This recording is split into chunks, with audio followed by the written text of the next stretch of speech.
नमस्कार, आप देख रहे हैं मिलेनियम न्यूज़। मिलेनियम न्यूज़ में हम करते हैं खबरों का तथ्यात्मक विश्लेषण।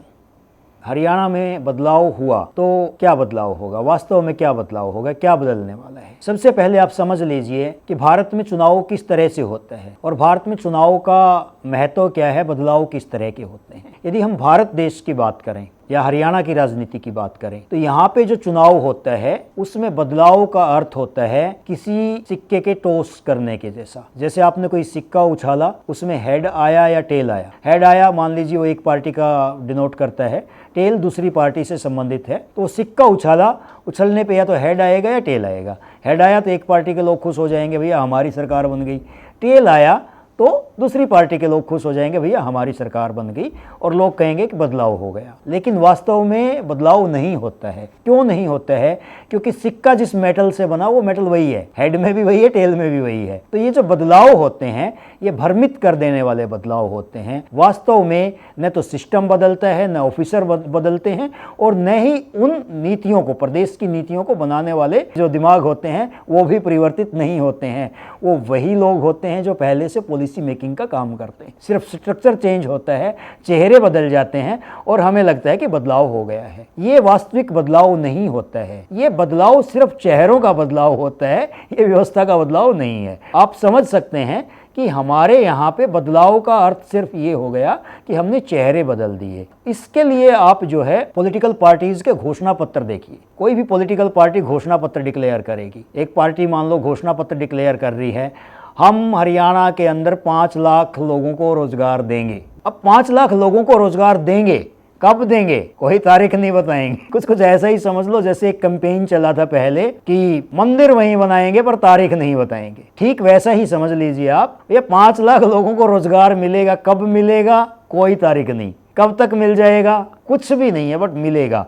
यानी इसको लॉलीपॉप कहते हैं। हम SYL का पानी हरियाणा में लेकर आएंगे। कब लेके आओगे भाई, हम तारीख नहीं बताएंगे। हर किसी को, हर बुजुर्ग को 6-6 हज़ार बुढ़ापा पेंशन मिलेगी, महिलाओं को 8500 रुपये मिलेंगे। हो सकता है कि बेरोजगारों के लिए घोषणाएं कर दी जाए कि हर बेरोजगार को 5000 रुपये महीना बेरोजगारी भत्ता मिलेगा। तो एक परिवार मान लीजिए जिसके अंदर जो है 2 बेटे बहू हैं, बुजुर्ग माता पिता हैं, तो उसको यदि हम देखें तो 6-12 हज़ार जो है बुजुर्ग जो के हैं उनकी पेंशन के 8500 रुपये जो है आप मान लीजिए 17,000 रुपये इनके हो गए हैं, और 10,000 5-5 हज़ार बेरोजगारी भत्ता मिला तो 2 बेटों के, यानी 17, 10, 27 और 12 जो है 39,000, 39,000 तो एक परिवार को मिलेगा। तो इस तरह की एक घोषणा हो गई कि हम जो है इस तरह की सुविधाएं देंगे। लेकिन कब से देंगे कोई डेट नहीं लिखी होगी कि हम इस तारीख से दे देंगे, कोई डेट नहीं लिखी मिलेगी। और ये भी नहीं बताया जाएगा आपको कि जब एक ही परिवार को हम लोग 39 या 40 हज़ार रुपये का बेनिफिट देंगे तो उससे प्रदेश की जो अर्थव्यवस्था है, प्रदेश का जो खजाना है, उसके ऊपर कितना असर पड़ेगा। कोई पार्टी आपको ये नहीं बताने वाली कि भैया आज जब हम प्रदेश को संभालने जा रहे हैं तो हमारे प्रदेश के ऊपर इतना कर्जा है, और जब हम लोग सरकार बनाएंगे तो 1 साल में, 2 साल में या 3 साल में ये सारा कर्जा उतार के प्रदेश को ऋण मुक्त कर देंगे और हमारे प्रदेश को हम लोग एक विकसित राज्य बना देंगे। इस तरह की घोषणाएं नहीं होंगी।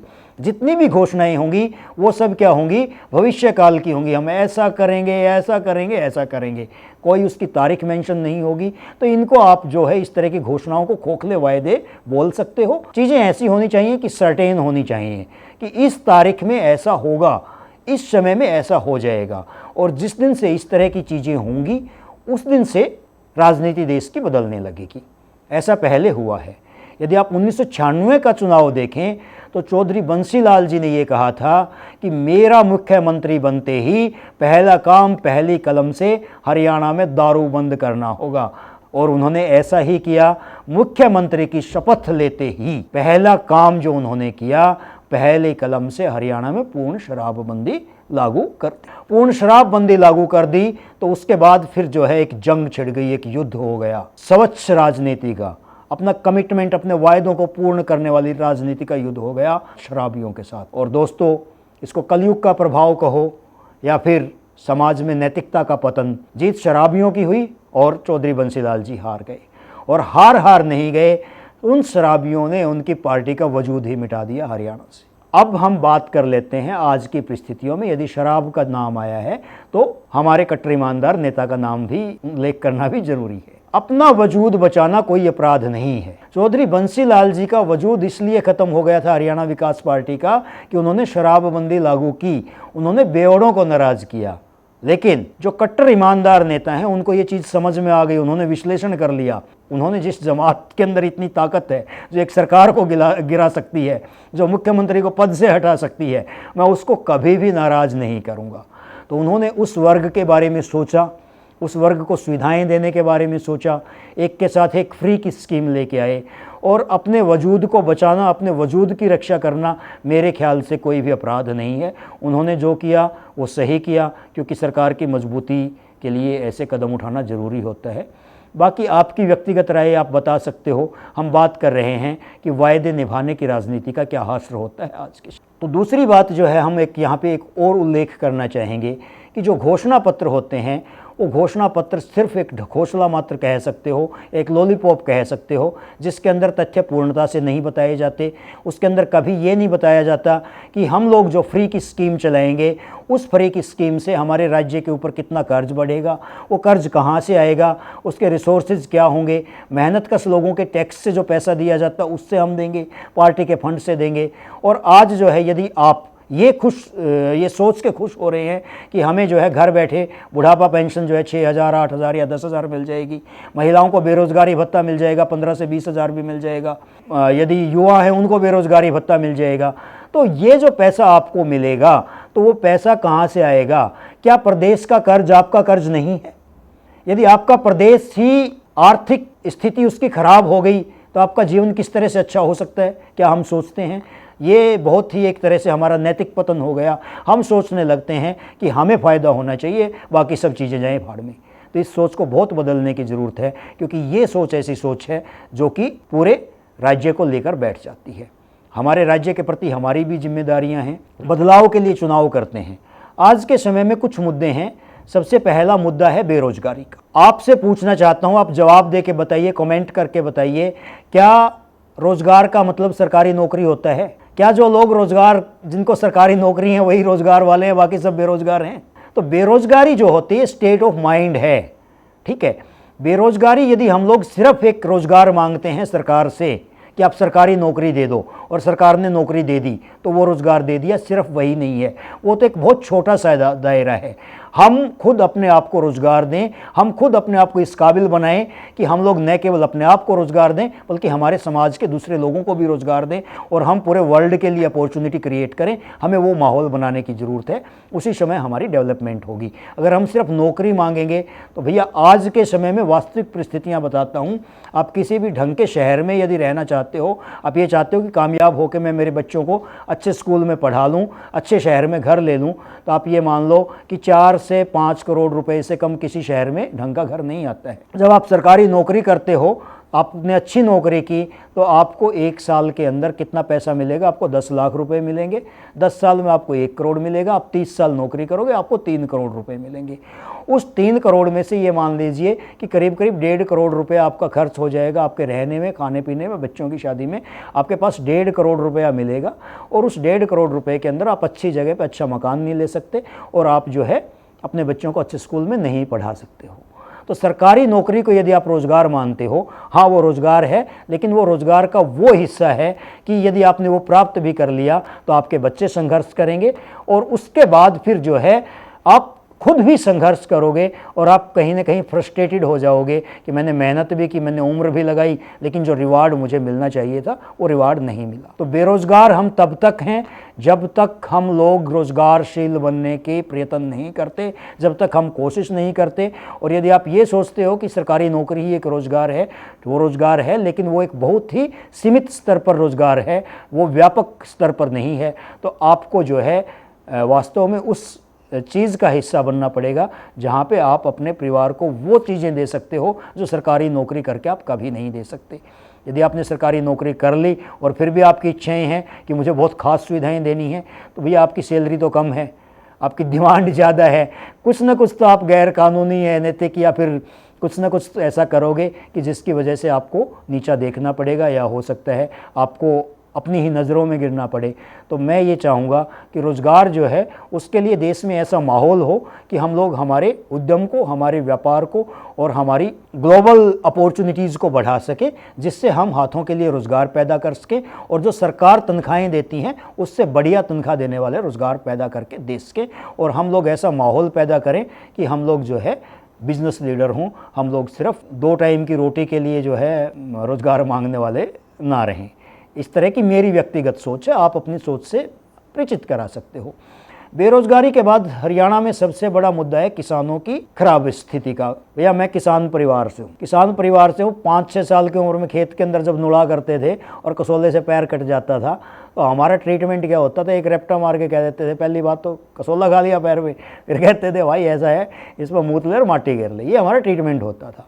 तो वो जो किसान जो है ना हरियाणा के किसान के लिए आज तक कोई भी संगठन या पॉलिटिकल पार्टी ढंग से काम ही नहीं करती है। सबसे पहले वो अपना स्वार्थ देखते हैं, उसके बाद वो किसानों को अपने साथ जोड़ते हैं अपनी व्यक्तिगत स्वार्थ सिद्धि के लिए। फॉर एग्जाम्पल, किसानों के लिए बात होती है एमएसपी की। एमएसपी यानी मिनिमम सपोर्टिंग प्राइस, कि किसी भी फसल का मिनिमम इतना मूल्य रहना चाहिए। जब हम मिनिमम की बात करते हैं तो हमें लाइफ में मिनिमम ही मिलता है। एक बार फिर से दोहराऊंगा कि जब हम मिनिमम की बात करते हैं तो हमें लाइफ में मिनिमम ही मिलता है। हमें बात करनी चाहिए मैक्सिमम की। एमएसपी का मतलब होना चाहिए मैक्सिमम सेलिंग प्राइस। आप आपकी गेहूं को मान लीजिए 25 रुपये किलो बेच रहे हैं, 30 रुपये किलो बेच रहे हैं। एक बार सोचने की ज़रूरत है कि यार क्या देश के अंदर या दुनिया के अंदर ऐसे भी लोग हैं जो मेरी गेहूं को 2000 रुपये किलो खरीद सकते हैं या नहीं है? और यदि हैं तो मैं उस तक अपनी रीच कैसे करूं, मैं अपनी फसल उस तक कैसे लेके जाऊं? ठीक है, जिस दिन आपने इस तरीके से सोचना शुरू किया, जिस दिन आपने ओपन मार्केट के बारे में सोचना शुरू किया, जिस दिन आप जो है इस गुलामी से बाहर आ गए, इस सिस्टम से बाहर आ गए, जिस समय आप जो है अपना बिजनेस के निर्णय खुद लेने लगेंगे, उस समय जो है आपकी बहुत सारी समस्याओं का समाधान होगा। एक बात और हरियाणा में हो रही है कि हरियाणा के जो है कुछ किसान, जिनको कहते हैं कि भैया ये किसान हैं, वो लोग पॉलिटिकल पार्टीज़ का बहिष्कार कर रहे हैं, खासकर बीजेपी का बहिष्कार कर रहे हैं। दोस्तों, ये हरियाणा की परंपरा नहीं है। हरियाणा जो है हमारे देश की एक संस्कृति है, हमारे प्रदेश की एक संस्कृति है, और हमारे देश की जो संस्कृति है उसी का हिस्सा हमारा प्रदेश भी है। ये आदर्शों वाला राज्य रहा है। यहाँ पर हम लोग घटिया काम कभी नहीं करते। राजनीति का काम है, चुनाव का काम है। यदि हमें किसी को दंड देना है, हम किसी से असहमत हैं, तो हम वोट की चोट करेंगे, हम सामाजिक माहौल ख़राब नहीं करेंगे। वो नेता है, नेता भी कैसा है कि वो अपनी पार्टी के लिए काम करता है। और आपको पता है कि आप किसी भी पार्टी से जुड़ते हो तो आज देश के अंदर 2 पॉलिटिकल पार्टीज़ हैं, बीजेपी और कांग्रेस।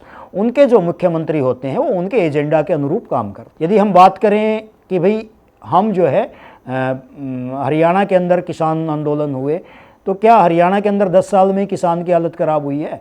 इससे पहले के 70 सालों में तो किसान जो है जहाज में चलते थे, उनकी सोने की हवेली होती थी, ऐसा था क्या? नहीं।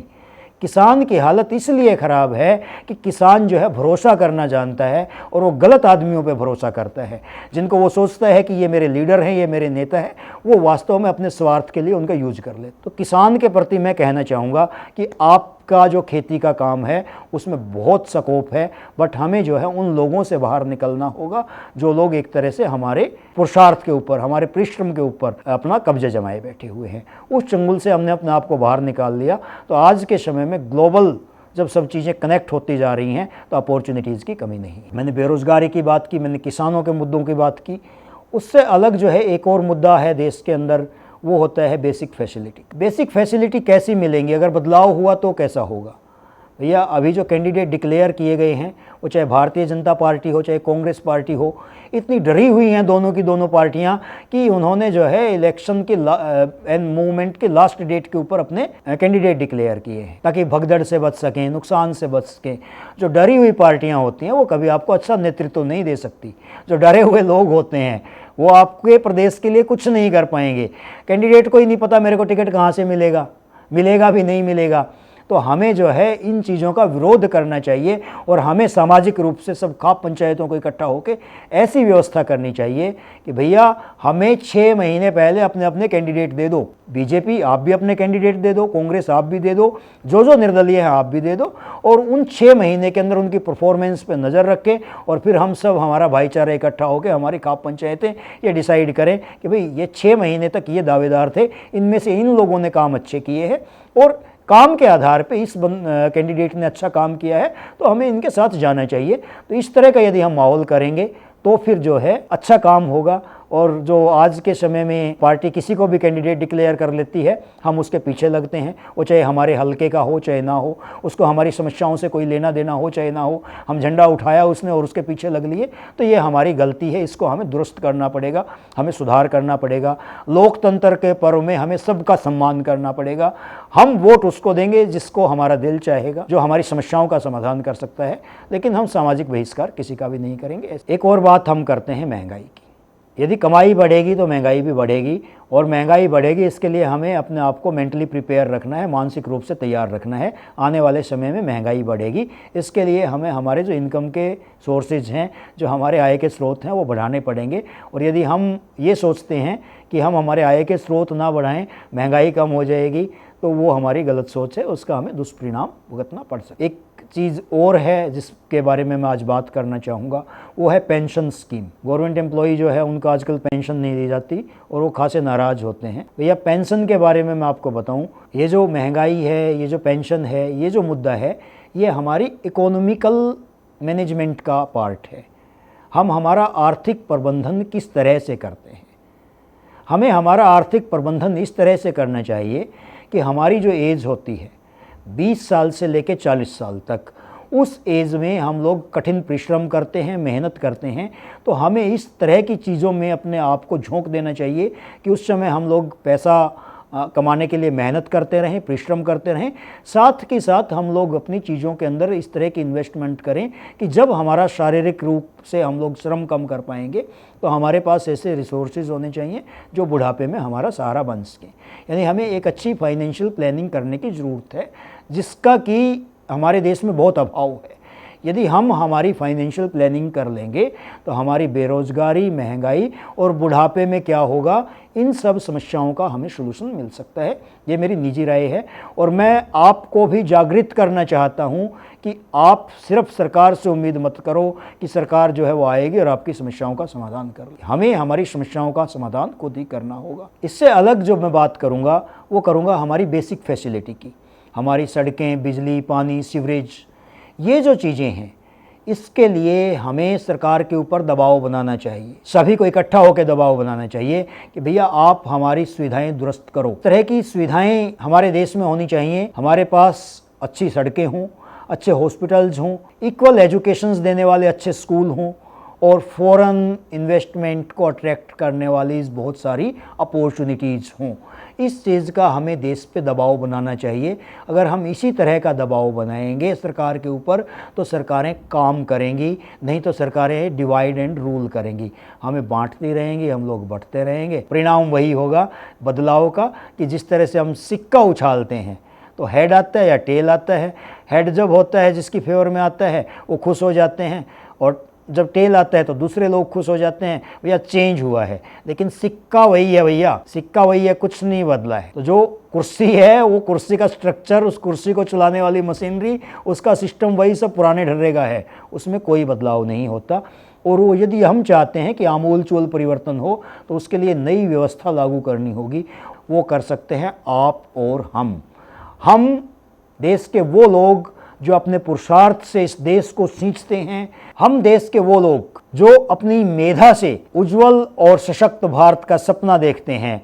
हम देश के वो लोग जो भारत को उस मुकाम पे लेके जाना चाहते हैं जहां भारत पूरे विश्व का नेतृत्व करे और विश्व गुरु बने।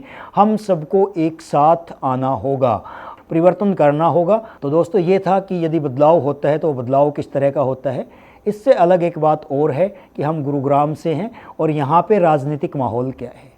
गुरुग्राम में बड़ा ही रोचक राजनीतिक माहौल हो गया है।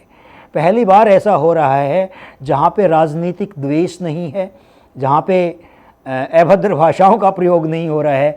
जब हम जा रहे हैं लोगों से मिलने के लिए और पूछते हैं गुरुगांव में कौन जीत रहा है, गुरुग्राम में किसका माहौल है, तो सब लोग बड़े ही आनंद के साथ बोलते हैं जय श्री श्याम, जय श्री श्याम। इस बार जो होगा सब श्याम बाबा की कृपा से होगा। तो बड़ा ही भक्ति में माहौल हो गया है और हम इस चीज़ का आनंद भी ले रहे हैं। हमें अच्छा भी लग रहा है कि कितना अच्छी चीज़ है कि जय श्री श्याम के नारे लगाए जा रहे हैं। थैंक यू, आप लगातार हमारे साथ बने रहिए। और मैं चाहूँगा कि यदि आपके माइंड में कोई भी क्रिएटिव आइडिया है, यदि आपके अंदर कोई भी जिज्ञासा है, तो उसको आप जो है कमेंट करके हमें बताइए।